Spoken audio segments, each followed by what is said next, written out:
गोठे गोठ माँ राजा तुर संग माया होगे मोला गोठे गोठ माँ।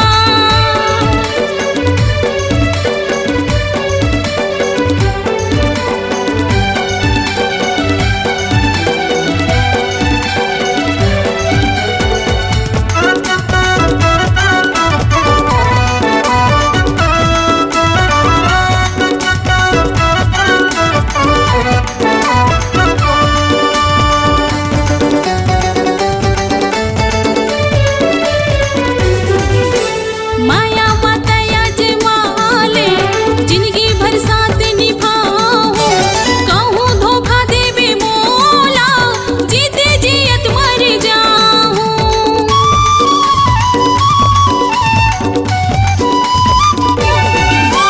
माया मातया जे माले जिंदगी भर साथ निभाऊं कहूँ धोखा देवे मोला जीते जियत मर जाऊं। कहूँ धोखा देवे मोला जीते जियत मर जाऊं। माया लागठिया के राख्यो अचेरा के छोर माँ। माया लागठिया के राख्यो अचेरा के छोर माँ।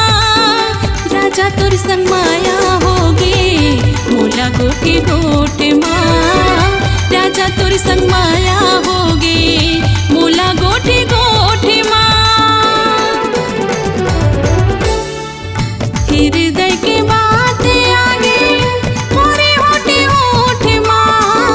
हृदय की बात आगे मोरे होठे होठ माँ।